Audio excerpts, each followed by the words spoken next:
Baik, kami awali. Assalamualaikum warahmatullahi wabarakatuh. Sebelumnya perkenalkan, nama saya Rangga Prasagi dengan NIM 93. Saya Umi Kulsum dengan NIM 110. Saya Marita Aulia dengan NIM 91. Saya Bayu Firmansyah dengan NIM 90. Di sini kami akan mempresentasikan dan menjelaskan teori kepribadian menurut Henry Murray dan Eysenck. Mari kita simak videonya. Jadi di sini saya akan menjelaskan teori tentang Murray. Nah, sebelum itu saya akan membacakan biografi singkat Murray. Murray merupakan salah satu tokoh yang sealur dengan psikoanalisis milik Freud. Namun, Murray memiliki konsep tersendiri dalam memahami dan membedakan kebutuhan-kebutuhan manusia dan pandangannya sangat holistik. Pada tahun 1930, Murray menciptakan istilah personologi untuk menjelaskan cabang ilmu psikologi yang mempelajari kehidupan manusia dan faktor-faktor yang mempengaruhi perjalanannya. Selanjutnya, ada prinsip-prinsip pokok dari teori kepribadian Murray. Yang pertama, proses psikologis bergantung kepada proses fisiologis. Yang kedua, ada prinsip mencakup semua hal.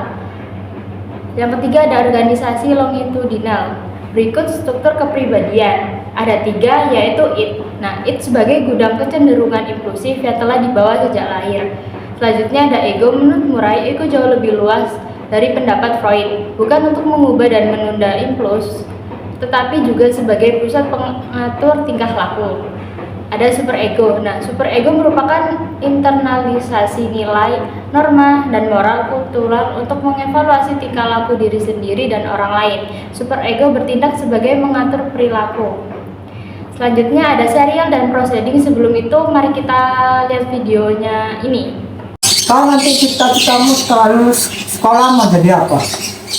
Cita-citaku itu jadi psikologi klinis. Kan nanti setelah lulus SMA itu rencanaku ya mau ambil S1 psikologi, terus habis itu S2 psikologi, terus habis itu ambil profesi. Nah itu kan harus ambil subspesialis. Nah kayak gitulah intinya, kayak rencanaku ke depannya gitu, biar bisa jadi psikologi klinis. Cita-citamu jadi psikologi ya? Nah, proceeding interaksi yang waktunya terbatas antara individu dengan orang atau orang-orang lain, atau antara individu dengan objek. Serial ada serangkaian proceeding sehingga merupakan unit tingkah laku yang lebih panjang. Seperti kalau di video tadi itu, Rangga menyusun rencana untuk mencapai tujuannya. Selanjutnya ada ordinasi, abilitas, dan prestasi. Ordinasi sendiri adalah proses mental tinggi yang dipakai seseorang untuk memilih rencana aksi untuk mencapai tujuan yang diinginkan dan menempatkan pilihan rencana itu dalam operasi. Yang saja ada abilitas, menunjukkan potensi apa yang mampu dikerjakan seseorang, mencakup variabel, bakat, herediter, dan apa saja yang pernah dipelajari. Selanjutnya ada prestasi, menunjukkan apa yang nyata dilakukannya dengan pengetahuan yang dimilikinya. Bagi Murray, setiap tingkah laku baru adalah bentuk prestasi karena tingkah laku itu pasti dibentuk berdasarkan ordinasi dan abilitas yang dimiliki. Selanjutnya ada dinamika kepribadian. Nah, di dalam dinamika kepribadian ini terdapat need, tekanan, dan perdagangan tegangan. Sebelum tahu apa sih hubungan dari ketiga itu, akan saya jelaskan terlebih dahulu pengertian need, tekanan, dan perdagangan tegangan. Yang pertama ada need. Need adalah konstruk mengenai kekuatan di bagian otak yang mengorganisir berbagai proses seperti persepsi, berpikir, dan berbuat untuk mengubah kondisi yang ada dan tidak memuaskan. Need bisa dibangkitkan oleh proses internal, tetapi lebih sering dirangsang oleh faktor lingkungan. Biasanya, need dibarengi dengan perasaan atau emosi khusus dan memiliki cara khusus untuk mengekspresikan dalam mencari pemecahannya. Ada 6 kriteria untuk dapat menyimpulkan adanya kebutuhan. Ini gambaran kebutuhan menurut Murray. Selanjutnya yaitu tekanan. Kalau kebutuhan merupakan penentu tingkah laku yang berasal dari dalam diri individu, tekanan adalah bentuk penentu tingkah laku yang berasal dari lingkungan, suatu sifat atau ciri dari orang lain, objek atau kondisi lingkungan yang membantu atau menghalangi orang menuju ke tujuan. Tekanan dari suatu objek bisa berupa manusia, benda, atau situasi adalah apa yang dapat dilakukan objek itu kepada subjek, si penerima tekanan. suatu kekuatan yang dimiliki oleh objek untuk mempengaruhi subjek dengan cara tertentu. Tekanan ada dua jenis, yaitu tekanan beta dan tekanan alfa. Sebelum itu, mari kita lihat video berikut ini.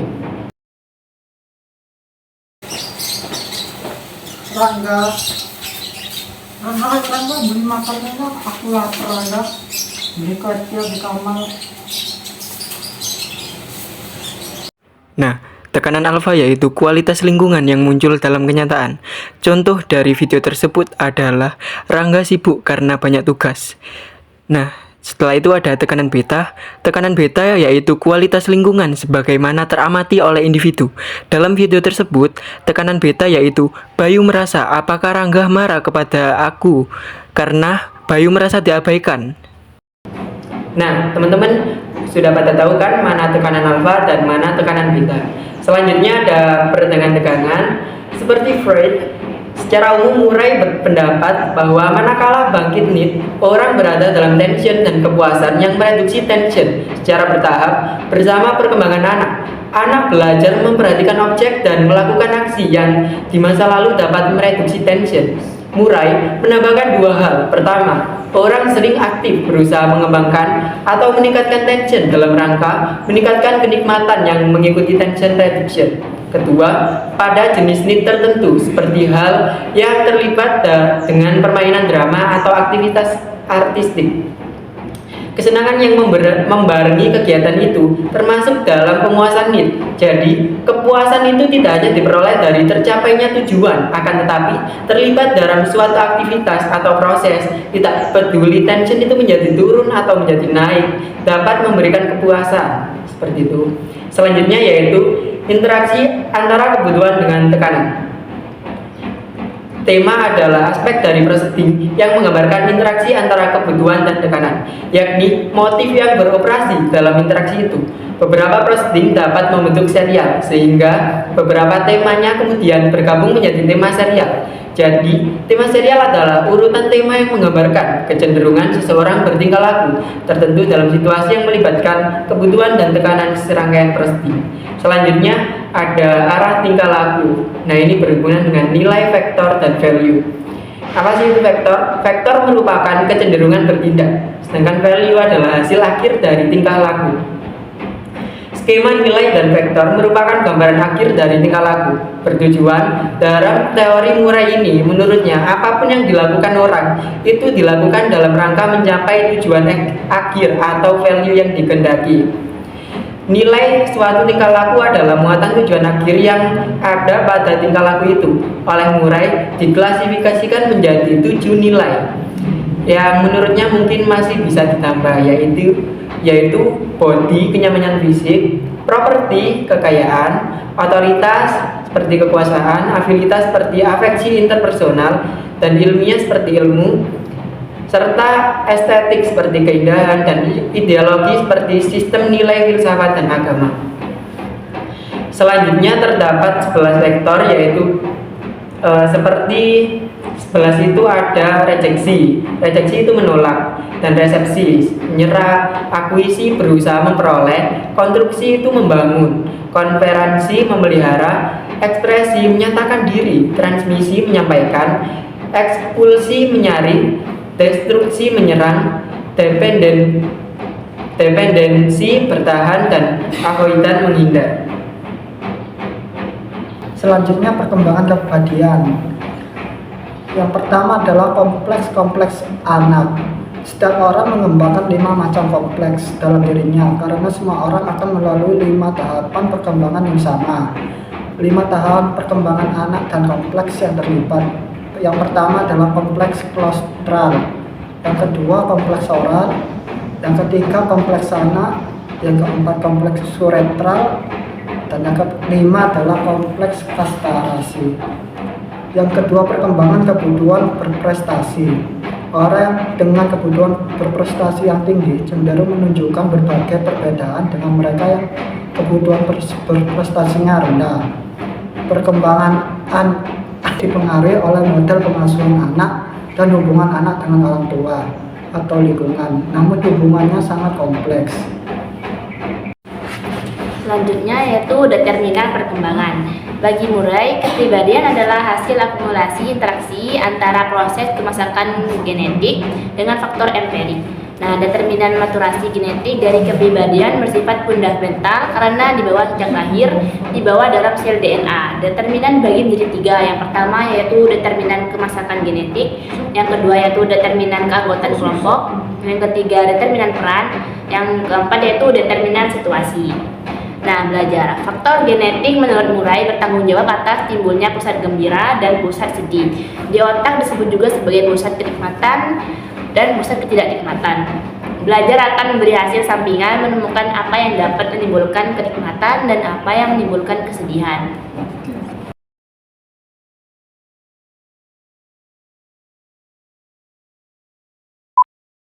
Bahas teori kepribadian dari Hans Eysenck. Sebelum itu, sedikit biografi dari Hans Eysenck, merupakan salah satu tokoh yang sangat berpengaruh di bidang diferensial psikologis. Nah, Eysenck berpendapat bahwa semua tingkah laku dasar umum sifat-sifat kepribadian berasal dari keturunan dalam bentuk tipe dan trait. Namun dia juga berpendapat bahwa semua tingkah laku dipelajari dari lingkungan. Menurutnya, kepribadian adalah keseluruhan pola tingkah laku aktual maupun potensial dari organisme sebagaimana ditentukan oleh keturunan dan lingkungan. Nah, kepribadian itu sendiri terbentuk dan berkembang melalui adanya interaksi fungsional 4 faktor, yaitu faktor kognitif, faktor konatif, faktor afektif, dan faktor somatik. Nah, Eysenck menyusun kepribadian dalam suatu hierarki yang memiliki 4 tingkatan berdasarkan tingkat keumumannya, yakni yang pertama tipe, yang kedua trait, yang ketiga habitual respon, nah yang keempat adalah specific respon. Yang paling rendah adalah specific respon, merupakan kumpulan tindakan atau respon yang paling tidak umum yang terjadi sesekali saja, misalnya itu membeli barang, menyedepkan teman, menindakkan perabot, dan lain-lain. Yang kedua yaitu habitual respon atau yang kita kenal kebiasaan bertingkah laku dan berpikir. Habitual respon merupakan kumpulan dari spesifik respon yang dimana tindakan atau respon yang dilakukan bisa terulang kembali pada saat-saat tertentu. Misalnya itu kebiasaan seseorang untuk membeli makanan dan minuman maupun mengundang teman bila mengadakan suatu acara. Nah, selanjutnya yaitu trait, sifat. Kumpulan dari habitual respon kemunculannya lebih konsisten. Misalnya orang yang di acara tadi ya selalu terlihat berkumpul bersama orang-orang, maka bisa dihipotesakan ia memiliki trait sosialis. Yang terakhir yaitu tipe, merupakan kumpulan dari trait. Eysenck membagi 3 tipe menjadi 3 dimensi. Yang pertama yaitu ekstraversi versus intraversi, yang kedua yaitu neurotisme dan stabilitas emosional, yang ketiga yaitu psikotisme dan kontrol impuls. Ekstraversi mempunyai 9 sifat, yaitu sociable, lincah, aktif, asertif, mencari sensasi, riang, dominan, bersemangat, dan berani. Sedangkan introversi adalah kebalikan dari trait ekstraversi, yaitu tidak sosial, pendiam, pasif, ragu, banyak pikiran, sedih, penurut, pesimisme, dan penakut. Nah, contohnya seperti berikut ini.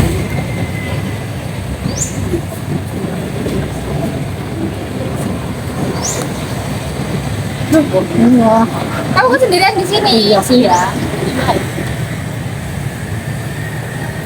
Kamu daripada duduk di sini gak ngapa-ngapain ikut organisasi gak sih?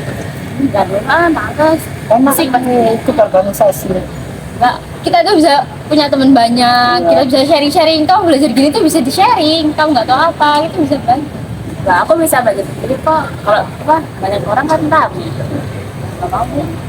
Tapi enak tahu kayak kita tuh belajar bareng, jadi lebih paham gitu. Enggak. Udah, makasih ya. Makasih ya. Mareta dan Bayu memiliki tipe ekstraversi di mana mereka mengikuti organisasi dan suka bersosialisasi. Mereka bertemu dengan Mia dan mengajaknya untuk bergabung ke dalam organisasi. Tapi Mia langsung menolak ajakan itu karena dia memiliki tipe introversi, yakni tidak suka bersosial dan cenderung pendiam. Eysenck yakin bahwa penyebab utama perbedaan antara ekstraversi dengan introversi adalah tingkat keterangsangan korteks CAL atau cortical arousal level. Nah, CAL tingkat rendah artinya korteks tidak peka, reaksinya lemah. Orang yang ekstraversi CAL-nya rendah sehingga dia banyak membutuhkan rangsangan indrawi untuk mengaktifkan korteksnya. Nah, CAL tinggi yaitu korteks mudah terangsang untuk bereaksi. Introversi CAL-nya tinggi, dia hanya membutuhkan rangsangan sedikit untuk mengaktifkan korteksnya. Jadilah Orang yang introversi ini menarik diri, menghindar dari riuh rendah situasi di sekelilingnya yang dapat membuatnya kelebihan rangsangan. Baik, selanjutnya ada neurotisme. Seperti halnya ekstraversi dan introversi, neurotisme memiliki lawan yaitu stabilitas. Trait neurotik seperti gangguan kecemasan, histeria, dan obsesi kompulsif.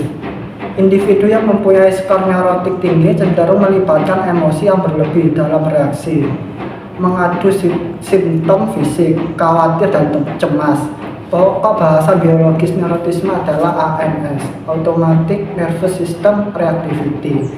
Individu yang memiliki ANS tinggi cenderung menggunakan emosi berlebih dalam merespons sesuatu, yaitu mudah panik, mudah marah, mudah tersinggung, dan lainnya. Trait neurotisme yaitu cemas, tertekan, berdosa, harga diri rendah, tegang, irasional, malu, murung, dan emosional. Mari kita lihat contoh video trait neurotisme ini. Kenapa juga? Loh, kamu tadi aku lihat dari situ sedih gitu, kenapa? Cerita gak apa-apa gak sih, cerita kan? Kita biar sama-sama sharing gitu. Kenapa? Ada ulangan kah? Dalam cuplikan video ada Mareta dan Mia yang baru saja selesai ujian. Mereka mendatangi Rangga yang sedang murung di mana Rangga memiliki trait neurotisme. Rangga cemas akan nilai ujiannya jika mendapatkan nilai yang tidak memuaskan. Sedangkan Mareta dan Mia memiliki trait lawan dari neurotisme yaitu stabilitas, yang memiliki trait berlawanan sehingga mereka tidak cemas ataupun takut dengan nilai ujian yang didapatnya. Selanjutnya adalah psikotisme. Orang yang skor psikotismenya tinggi memiliki trait yang agresif, dingin, egosentrik, tak pribadi, impulsif, antisosial, tak empatik, kreatif, dan keras hati. Sebaliknya, orang yang skor psikotismenya rendah memiliki trait yang merawat, baik hati, hangat, penuh perhatian, akrab, tenang, sangat sosial, empati, kooperatif, dan sabar. Mari kita lihat contoh video dari sikap trait psikotisme dan lawannya, yaitu fungsi superego.